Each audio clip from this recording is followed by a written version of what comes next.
Morning student, maths में chapter 14 rupees and पैसे हम कर रहे हैं और इसमें आप रुपीज़ एंड पैसे से रिलेटेड ही कुछ वर्ड प्रॉब्लम करेंगे। जैसे फर्स्ट है, if the cost of 1 kilogram rice is ₹43, find the cost of 17 kilogram of rice. यानी कि अगर 1 किलोग्राम राइस की कॉस्ट 43 रुपीज़ है तो 17 किलोग्राम राइस की कॉस्ट कितनी होगी। तो आपको इसको स्टेटमेंट बना के करना है। देखिए जैसे इस तरीके से, cost of 1 kilogram of rice is 43, cost of 17 kilogram of rice is, यानी कि अब आपको 17 किलोग्राम राइस की कॉस्ट बतानी है। तो जब हमें 1 की दी हुई है, 1 की कॉस्ट हमें दी हुई है और हमें 17 की कॉस्ट निकालनी है, तो हम मल्टीप्लाई करते हैं। मैंने आपको पहले ही बताया था, जब आपको एक की किसी भी एक चीज़ की वैल्यू दी हो या कॉस्ट दी हो और ज़्यादा की कॉस्ट आपको निकालनी हो तो आप मल्टीप्लाई करेंगे। तो हम मल्टीप्लाई कर देंगे 43 को 17 से। ओके, इस तरीके से आप पूरा इसको सॉल्व करेंगे। अगर आपको 17 की टेबल आती है तो आप डायरेक्ट मल्टीप्लाई कर सकते हो, अदरवाइज जैसे 2 डिजिट की हम मल्टीप्लिकेशन करते हैं वैसे भी हम कर सकते हैं। तो 17 3 ज़ा 51, 1 लिया हमने 51 का, 5 ऊपर कैरी, 17 4 ज़ा 68 और 68 में हम 5 ऐड करेंगे तो आ जाएगा 73। तो कॉस्ट कितनी होगी 17 किलोग्राम राइस की? ₹731। ओके, सेकेंड क्वेश्चन देखिए, if ₹52,815 have to be distributed among 15 students equally, find the share of each student. Okay, तो 15 स्टूडेंट्स में 52,815 रुपीज़ को डिस्ट्रीब्यूट करना है, यानी कि बांटना है इक्वली, और आपको बताना है कि हर एक स्टूडेंट को कितना मनी मिलेगा। तो देखिए जब भी डिस्ट्रीब्यूशन की बात आ गई, जब बांटने की, डिवाइड करने की बात आ जाती है, तब आप करते हैं डिवाइड। ठीक है, हमें पता है कि 15 स्टूडेंट्स में कितना बटना है मनी, इतना बटना है ना, 15 स्टूडेंट्स में बटना है, लेकिन हमें एक स्टूडेंट का पता करना है। तो बेसिकली हमें number money to be distributed कितनी है 52,815, नंबर ऑफ स्टूडेंट्स कितने हैं 15, तो money that each student will get, तो हर एक स्टूडेंट कितना मनी मिलेगा हर एक स्टूडेंट को।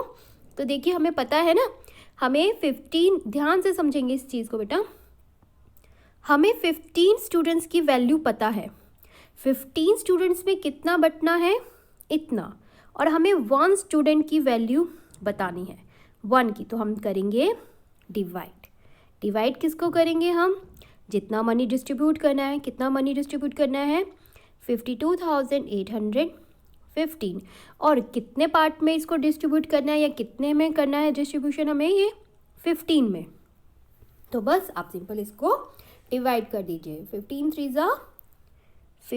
ज़ा 45, माइनस किया तो आ गया 7, ऊपर से 8 हमने ले लिया, तो 15 5 ज़ा 75, माइनस किया तो आ गया 3, 1 हमने ले लिया। ओके, मैं ये नीचे जगह नहीं है, मैं यहाँ कर रही हूँ, 31 हो गया। अब 15 2 ज़ा 30, माइनस करके 1 आ गया, ये वाला 5 भी बचा हुआ है, ये वाला 5 भी हमने ले लिया, 15 1 ज़ा 15, माइनस करके आ गया 0। अब डिवाइड करने के लिए कुछ नहीं बचा और नीचे रिमाइंडर में भी कुछ नहीं बचा, तो ये क्वोशंट है, ये जो क्वोशंट आया है इतना ही मनी मिलेगा हर एक स्टूडेंट को, यानी कि 3,521 मनी मिलेगा, रुपीज़ मिलेंगे हर एक स्टूडेंट को। ओके, इसी तरीके से बाकी सारे क्वेश्चन भी करने हैं आपको। जैसे Rita bought wheat for ₹480 and 60 पैसा, शुगर फॉर ₹166 एंड 60 पैसा, एंड घी फॉर ₹89 50 पैसा। How much did she spend in all.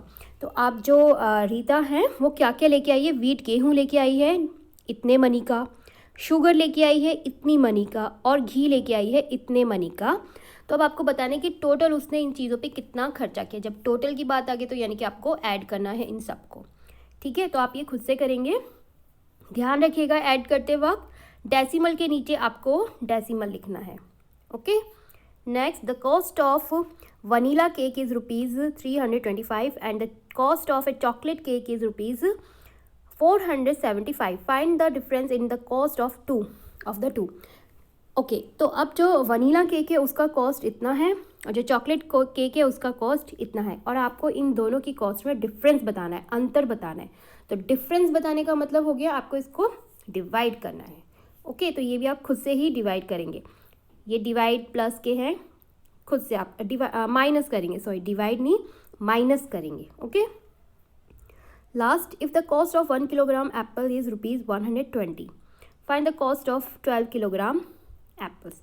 तो 1 किलोग्राम एप्पल की कॉस्ट कितनी है, 120 है, और आपको 12 किलोग्राम एप्पल की कॉस्ट बतानी है। जैसे कि अभी हमने ये ऊपर किया था, है ना, इसमें किया था कि हमें ये पता है कि वन की वैल्यू हमें पता है, ठीक है, 1 किलोग्राम, हमें 1 किलोग्राम की वैल्यू पता है इतनी है, और 12 किलोग्राम की वैल्यू हमको निकालनी है। कम की वैल्यू हमें पता है और ज़्यादा की वैल्यू हमें निकालनी है। तो आप क्या करते हैं, मल्टीप्लाई। तो ये भी आप खुद से करेंगे इसी तरीके से स्टेटमेंट बना के। Okay, good luck.